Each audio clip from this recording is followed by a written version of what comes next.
അതൊരു വലിയൊരു എപ്പിസോഡിനുള്ള കഥയുണ്ട്. എന്നാ ചുരുക്കി പറയാൻ പറ്റോ? ഒരുപാടുണ്ടെന്നേ പ്രണയലേഖനങ്ങൾ. ഞാൻ ഒരെണ്ണം നല്ല ഇന്റർനാഷണൽ പണി കിട്ടിയ ഒരു പ്രണയലേഖനം പറഞ്ഞാൽ മതി.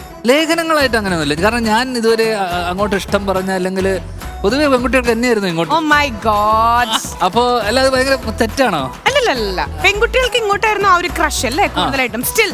അപ്പോ ഞാൻ ഇതുവരെ അങ്ങോട്ട് ഇഷ്ടം പറഞ്ഞു. ഞാൻ 10ാം ക്ലാസ് കഴിഞ്ഞിട്ട് SLC 10ാം ക്ലാസ് കഴിഞ്ഞ ശേഷം 10ാം ക്ലാസ്സിന്റെ ഫെയർവെല്ലാ എന്നുവെച്ചാൽ നമ്മുടെ സ്കൂള് വിട്ടു പോകുന്ന സമയത്ത്. അപ്പൊ +1 ഞാൻ എന്നെ ആ സ്കൂളിലും പഠിപ്പിക്കില്ല എന്ന് അച്ഛനൊരു തീരുമാനം എടുത്തിരുന്നു. കാരണം പ്രിൻസിപ്പൽ അച്ഛനാണോ സ്വന്തം അച്ഛൻ? സ്വന്തം അച്ഛൻ.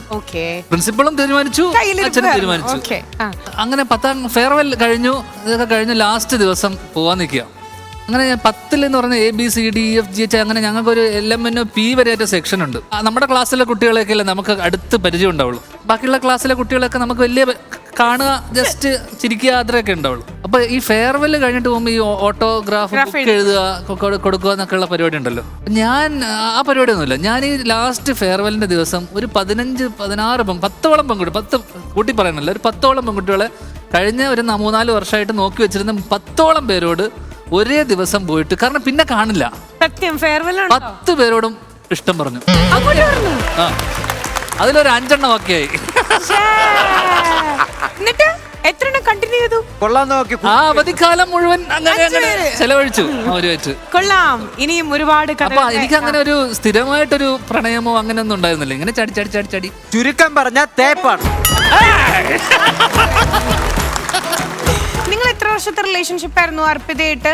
ഞങ്ങളൊരു 10-15 വർഷം. ഈ 5എണ്ണത്തിലെ ഏതെങ്കിലും ഒരെണ്ണാണോ? അല്ലല്ല, അവളെ ഞാൻ സ്കൂളൊക്കെ കഴിഞ്ഞ കോളേജിൽ എത്തിയപ്പോഴാണ് പരിചയം. 15 വർഷത്തെ റിലേഷൻഷിപ്പ് ആണ് അല്ലേ? That's great. അതിനിടയിൽ വേറെ ഉണ്ടായിരുന്നു ചെറുതായിട്ടൊക്കെ ഈ റിലേഷന്റെ ഇടയ്ക്ക് ചെറിയ അലറച്ചില്ല. അതൊക്കെ പുള്ളിക്കാരി കൈയോടുകൂടി പൊക്കും, വീണ്ടും അപ്പൊ അവസാനിപ്പിക്കും. പുതിയ കറണ്ട് പോകുമ്പോ ഒരു ജനറേറ്റർ ഉള്ളത് നല്ലതാ. കല്യാണം ആണെങ്കിൽ വളരെ നേരത്തെ കല്യാണം കഴിച്ചെന്ന് എനിക്ക് തോന്നുന്നു. കല്യാണം കുറച്ച് നേരത്തെ ആയി എന്നൊരു തോന്നൽ ഇപ്പൊ തോന്നുന്നുണ്ടോ? ഒരിക്കലും ഇല്ല. കാരണം എന്നെ കല്യാണം ഞാൻ കഴിച്ചതല്ല, എന്നെ കഴിപ്പിച്ചു വിട്ടു. ഈ കുപ്പി കൊണ്ടെന്ന് വെച്ച അളിയൻ തെങ്ങ പിടിച്ചു കെട്ടിട്ടാണ്. അല്ല കുടുംബ അച്ഛനൊക്കെ ചേർന്നിട്ടായിരുന്നു. കാരണം എന്നെ കല്യാണത്തിന് അച്ഛൻ സ്റ്റേജിലോട്ട് ക്ഷണിക്കുന്ന എങ്ങനെയാണെന്നറിയാം? വളരെ ലളിതമായ ഒരു ചടങ്ങായിരുന്നു. വെച്ചാൽ മറ്റേ ഒരു രക്തഹാരം അങ്ങോട്ടും അങ്ങനെ ഒരു പരിപാടിയായിരുന്നു. അപ്പൊ സ്റ്റേജിൽ എന്നെ വിളിക്കുക.